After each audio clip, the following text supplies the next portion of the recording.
Hello everyone, this is Deepak Karma over here and welcome back to Maths Point. जैसा कि हम हमारी फर्स्ट क्लास में डिस्कस कर चुके हैं कि हम स्टार्ट करने जा रहे हैं journey of mathematics of class 10। Class 10 के मैथ्स के जितने भी चैप्टर हैं हम इस चैनल पर डिस्कस करेंगे। सबसे पहले हम चैप्टर का डिस्कशन करेंगे, इंट्रोडक्शन, कि चैप्टर का इंट्रोडक्शन में क्या दिया है, कितने टॉपिक हमें पढ़ना है, कितने कंसेप्ट हैं, सारे कंसेप्ट क्लियर करेंगे। उसके बाद हम एक्सरसाइज पर चलेंगे, एनसीईआरटी की जितनी भी एक्सरसाइज है हम बराबर क्वेश्चन वाइज हम उसको सोल्व करेंगे। फिर उसके बाद हम क्लास करेंगे एमसीक्यू क्वेश्चन की। एमसीक्यू क्वेश्चन मतलब ऐसे कुछ हाई थिंकिंग क्वेश्चन जो आपको एनसीईआरटी के साथ साथ अदर कॉम्पिटिटिव एग्जाम में भी हेल्प करेंगे, जैसे एनटीएससी हो गया, ओलंपियाड हो गया एंड अदर एग्जामिनेशन जो आप क्लास 10th में दे सकते हैं। ठीक है, तो फर्स्ट क्लास में हम सिलेबस डिस्कस कर चुके हैं। तो जिन भी बच्चों ने सिलेबस नहीं देखा है, सबसे पहले वो पिछले लेक्चर में जाके हमारे 2023 एंड 24 का सिलेबस नोट कर ले कि हमें 2023-24 में कितनी एक्सरसाइज रेड्यूस है, कितना हमें पढ़ना है और कितना हमें नहीं पढ़ना है। समझ रहे हो? ठीक है, तो सबसे पहले हम स्टार्ट करने जा रहे हैं हमारा chapter 1 which is real number. तो रियल नंबर में कितने कंसेप्ट है, कितने टॉपिक है, सबसे पहले हम उसका डिस्कशन करेंगे। आफ्टर देन हम चलेंगे हमारी एक्सरसाइज पर। ठीक है, तो चैप्टर 1 में, चैप्टर 1 का हमारा नाम है रियल नंबर। तो पहले हम चैप्टर का नाम ही क्लियर करेंगे कि ये रियल नंबर होता क्या है, इसको समझे तो सही भैया कि रियल नंबर क्या है। तो एक मेरी बात समझना, रियल नंबर कुछ नहीं होता भाई, रियल नंबर कुछ नहीं होता। दुनिया में, जगत में जितने भी नंबर है सब के सब रियल नंबर होते हैं। रियल मतलब वास्तविक भैया, जो एक्चुअल में है उसे रियल कहेंगे ना, जो एक्चुअल में उसे हम क्या कहेंगे, रियल। तो दुनिया में जितने भी नंबर है ना सब के सब रियल नंबर होते हैं, चाहे वह रेशनल हो चाहे इरेशनल हो। एक अलग नंबर आता है इमेजिनरी, तो इमेजिनरी मतलब जिसको हम इमेजिन कर सकते हैं। ठीक है, रियल मतलब एक्चुअल में, वास्तव में जो नंबर एग्जिस्ट करता है उन्हें हम सबको रियल नंबर कहते हैं, चाहे वह रेशनल हो चाहे वह इरेशनल हो। सर ये अब ये रेशनल नंबर क्या होता है और इरेशनल नंबर क्या होता है, तो चलो हम चेक करते हैं कि भैया रेशनल क्या होता है, इरेशनल क्या होता है। सबसे पहली बात आपको ये ध्यान में होना चाहिए कि रियल नंबर में दोनों नंबर आते हैं भैया, रेशनल नंबर भी आते हैं, इरेशनल नंबर भी आते हैं। रेशनल और इरेशनल दोनों को ही कंबाइंड रूप से रियल नंबर कहा जाता है। तो रेशनल नंबर क्या होता है, आपने छोटी क्लासों में डेफिनेशन पढ़ी होगी कि जो नंबर p बाय q के फॉर्म में होते हैं और जहां p और q इंटीजर होते हैं उन्हें रेशनल नंबर कहते हैं, उन्हें सबको क्या कहते हैं, रेशनल नंबर। लेकिन रेशनल नंबर में और कई नंबर भी आते हैं जो आपने 6, 7, 8 में पढ़े होंगे। क्या होते हैं, आइए उनको समझते हैं कि रेशनल नंबर और क्या क्या हो सकते हैं। तो सबसे पहले रेशनल नंबर में बात करने जा रहा हूं नेचुरल नंबर। क्या होता है नेचुरल नंबर भैया? ये रेशनल नंबर क्या होता है? नेचुरल नंबर मतलब सिंपल से काउंटिंग नंबर्स। नेचुरल नंबर को काउंटिंग नंबर भी कहा जाता है। काउंटिंग नंबर कहां से स्टार्ट करते भैया काउंटिंग? अरे 1 से तो स्टार्ट करेंगे ना काउंटिंग। यदि आपको किसी भी ऑब्जेक्ट की काउंटिंग करना है तो आप 0 से काउंट करोगे क्या? आपकी क्लास में कितने बच्चे, how many students are there in your class, तो आप 0 से काउंट करोगे क्या? एक बच्चे को 0 काउंट करोगे? 1 से ही काउंट करोगे ना।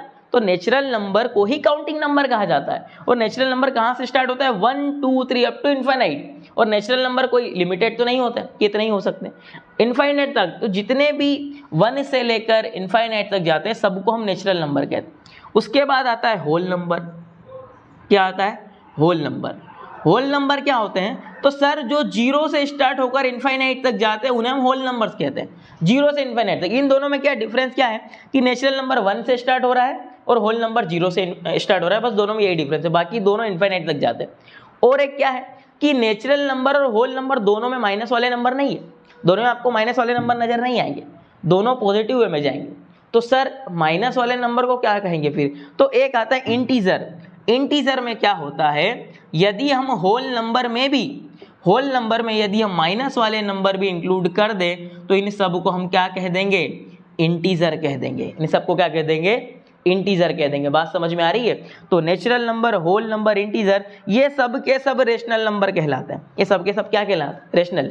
नेचुरल नंबर को भी रेशनल नंबर कहते हैं, होल नंबर को भी रेशनल नंबर कहते हैं, इंटीजर को भी रेशनल नंबर कहते हैं। ठीक है, फिर बात आती है हमारे इरेशनल नंबर की कि भैया इरेशनल नंबर क्या होते हैं। तो एक मेरी बात समझना, रेशनल और इरेशनल अगर आप दोनों को पढ़ते हो तो दोनों को पढ़ने से लगता है कि ऑपोजिट है, रेशनल इरेशनल, रेशनल इरेशनल। तो रेशनल नंबर की डेफिनेशन क्या होती है कि जिस नंबर को p बाय क्यू के फॉर्म में लिखा जा सकता है वो रेशनल। तो इरेशनल क्या होगा, जिसको हम p बाय क्यू के फॉर्म में नहीं लिख सकते। सर जिसको हम p बाय क्यू के फॉर्म में नहीं लिख सकते उनको क्या कहेंगे, इरेशनल नंबर। तो जो नंबर p बाय क्यू के फॉर्म में नहीं लिखा जा सकता वह इरेशनल नंबर कहलाता है। सर अब हम कैसे पहचानेंगे कि इसे p बाय क्यू के फॉर्म में नहीं लिख सकते, कुछ आइडेंटिटी तो होगा ना कि इरेशनल नंबर। डायरेक्ट कैसे पहचानेंगे सर, डायरेक्ट बताओ कि इसे इरेशनल कहेंगे। तो आप एक बात यहाँ पे ध्यान रख सकते हो कि यदि रूट के अंदर नॉन परफेक्ट स्क्वायर नंबर आ जाए तो वो नंबर इरेशनल कहलाता है, बात खत्म। रूट वाले नंबर, सीधी बात, यदि रूट के अंदर नॉन परफेक्ट स्क्वायर नंबर आ जाए तो वो सभी के सब इरेशनल कहलाते हैं। जैसे रूट के अंदर 2 लिखा, 2 एक non perfect square number. Non perfect square से मतलब है वो किसी का स्क्वायर नहीं होना चाहिए। अब 2 किसी का स्क्वायर नहीं है ना, तो रूट 2 एक इरेशनल नंबर हुआ। यदि रूट के अंदर 3 आ जाए तो 3 भी नॉन परफेक्ट स्क्वायर नंबर है, तो रूट 3 भी एक इरेशनल नंबर हुआ। अगर हम रूट 5 की बात करें तो 5 भी नॉन परफेक्ट स्क्वायर नंबर है, तो रूट 5 भी कैसा नंबर है, इरेशनल। यदि कोई आपसे पूछे कि भैया क्या रूट 4 इरेशनल नंबर है, तो आप कहेंगे नहीं। क्यों? क्योंकि रूट वाले नंबर इरेशनल तो होते हैं, लेकिन रूट के अंदर परफेक्ट स्क्वायर नंबर आ गया। सर परफेक्ट स्क्वायर मतलब 4 2 का स्क्वायर होता है, इसलिए रूट 4 परफेक्ट यहाँ पर इरेशनल नंबर नहीं होगा। बात समझ में आ गई। इरेशनल नंबर किसे कहेंगे, यदि रूट के अंदर नॉन परफेक्ट स्क्वायर नंबर आ रहा है मतलब वो इरेशनल नंबर। और सर और इरेशनल नंबर किसे कह सकते हैं, तो आपने क्लास 9th में पढ़ा होगा non terminating non repeating decimal expansion. Non terminating non repeating decimal expansion होता है, वो इरेशनल नंबर होता है। जैसे पाई की वैल्यू ले लो, पाई एक हमारा इरेशनल नंबर है। पाई कैसा नंबर है, इरेशनल। लेकिन सर पाई को तो 22/7 की फॉर्म में लिखते हैं, तो भैया जो पाई इज इक्वल टू 22/7 है ना, वो पाई की अप्रोक्स वैल्यू, सर्टेन वैल्यू नहीं है। पाई की जो सर्टेन वैल्यू होती है ना, वो नॉन टर्मिनेटिंग नॉन रिकरिंग होती है। मतलब 3.14 इसके आगे यहाँ पर नॉन टर्मिनेटिंग डेसिमल है और नॉन रिपीटिंग है। तो non terminating non repeating decimal भी अपने आप में क्या होते हैं, इरेशनल नंबर होते हैं। ठीक है, तो जितने भी रेशनल और इरेशनल नंबर हमें पढ़े ये सब के सब रियल नंबर होते हैं भैया। इसमें आप फ्रैक्शन नंबर भी ले सकते हो, रेशनल के बाद फ्रैक्शन नंबर भी ले सकते हो कि ऑल फ्रैक्शंस आर रेशनल। सारे फ्रैक्शन नंबर रेशनल नंबर भी होते हैं, आप फ्रैक्शन नंबर भी ले सकते हो। तो जितने रेशनल और इरेशनल नंबर होते हैं सब के सब रियल नंबर होते हैं। तो आई होप आपको रियल नंबर की कहानी समझ में आ गई होगी कि किसे रियल नंबर कह सकते हैं, किसे नहीं कह सकते हैं। ठीक है, तो pause the video and note it down. सबसे पहले आप इसको नोट कर लो कि किसे हम रेशनल कहेंगे, किसे इरेशनल कहेंगे, किसे रियल नंबर कहेंगे। तो हमारा नेक्स्ट टॉपिक है फंडामेंटल थ्योरम ऑफ अर्थमेटिक। तो फंडामेंटल थ्योरम ऑफ अर्थमेटिक क्या कहती है भैया, आइए उसको हम समझते हैं। ठीक है, फंडामेंटल थ्योरम ऑफ अर्थमेटिक क्या कहती है, every composite number can be expressed as its product of prime factors that is unique. क्या कह दिया सर, इंग्लिश में कुछ समझ में नहीं आया। फंडामेंटल थ्योरम ऑफ अरिथमेटिक का कहना है कि आप किसी भी कंपोजिट नंबर को उसके प्राइम फैक्टर्स के प्रोडक्ट के फॉर्म में लिख सकते हो भैया, उसके प्राइम फैक्टर के प्रोडक्ट के फॉर्म में लिख सकते हो। और वह प्राइम फैक्टरेशन कैसा होता है, यूनिक होता है। सर एग्जांपल देके समझाओ, कुछ समझ में नहीं है, आओ एग्जांपल देके समझते हैं। जैसे हमारे पास कोई कंपोजिट नंबर हमने लिया 20 एक कंपोजिट नंबर है। अरे 20 एक कंपोजिट नंबर है ना। क्या होता है कंपोजिट नंबर, जिसके मोर देन 2 फैक्टर हो, जो 2 नंबर से ज्यादा की टेबल में आता हो भैया। 1 की टेबल में भी आता है, 2 की टेबल में भी आता है, 4 की टेबल में आता है, 5 की टेबल में। तो 20 कंपोजिट नंबर हो गया। प्राइम फैक्टर क्या होता है, जिसके 2 ही फैक्टर हो, जो केवल खुद की टेबल में आता हो और 1 की टेबल में आता हो। जैसे हो गया हमारे पास 11 1 की टेबल में आता है और 11 की टेबल में आता है, तो वो प्राइम नंबर हो गया।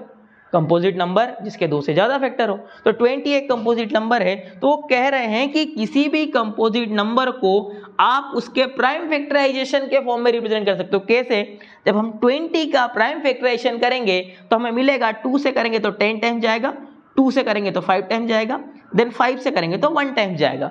तो ये हो गया 20 का प्राइम फैक्टराइजेशन, ये हो गया 20 का प्राइम फैक्टराइजेशन, जिसे हम लिख सकते हैं 2 टाइम्स 5। मतलब 20 को आप ऐसा भी लिख सकते हो, product of its prime factorisation. तो थ्योरम का कहना यही है कि किसी भी कंपोजिट नंबर को आप उसके प्राइम फैक्टर्स के प्रोडक्ट के फॉर्म में लिख सकते हैं, और यह जो होता है रिप्रेजेंटेशन, ये यूनिक होता है। यूनिक का क्या मतलब सर? यूनिक का मतलब ये है कि यदि आपकी क्लास में 100 बच्चे हैं, आपकी क्लास में 100 स्टूडेंट है और आप उन्हीं 100 बच्चों से कहेंगे कि भैया 20 का प्राइम फैक्टराइजेशन करो, तो सबका आंसर यही आने वाला है। ऐसा नहीं है कि किसी का अलग है, सबका आंसर यही आएगा। ऑर्डर मिसमैच हो सकता है, मतलब किसी ने निकाला 2 टाइम्स 5 टाइम्स 2, किसी ने निकाला 5 टाइम्स 2 टाइम्स 2, तो किसी ने निकाला 2 टाइम्स 2 टाइम्स 5। ऑर्डर मिसमैच हो जाएगा, मतलब नंबर यही रहेगा। बात समझ में आ रही है? तो बस सीधा सा मतलब है, फंडामेंटल थ्योरम ऑफ अरिथमेटिक यही कहती है कि किसी भी कंपोजिट नंबर को आप उसके प्राइम फैक्टर के प्रोडक्ट के फॉर्म में रिप्रेजेंट कर सकते हैं और यह रिप्रेजेंटेशन यूनिक होता है। बात समझ में आ गई? ठीक है, इसी पर आपको क्वेश्चन करना है जो आप छोटी क्लासों में करके आए 5th 6th में। प्राइम फैक्टराइजेशन कीजिए, तो सभी को आता है प्राइम फैक्टराइजेशन। एलसीएम फाइंड कीजिए, एचसीएफ फाइंड कीजिए। इस क्वेश्चन एक एक्सरसाइज में ऐसे क्वेश्चन करेंगे। ठीक है, आगे हम हमारे टॉपिक की बात करेंगे जो है इररेशनलिटी प्रूव करना, कि किसी नंबर को आप इररेशनल कह रहे हो तो क्यों कह रहे हो, what is the reason behind that. अगर √2 एक इररेशनल नंबर है तो क्यों है, प्रूव कीजिए आपको कि √2 एक इररेशनल नंबर है। ठीक है, तो आगे हमारा टॉपिक वह रहेगा। ठीक है, चलो हम उसकी बात करते हैं।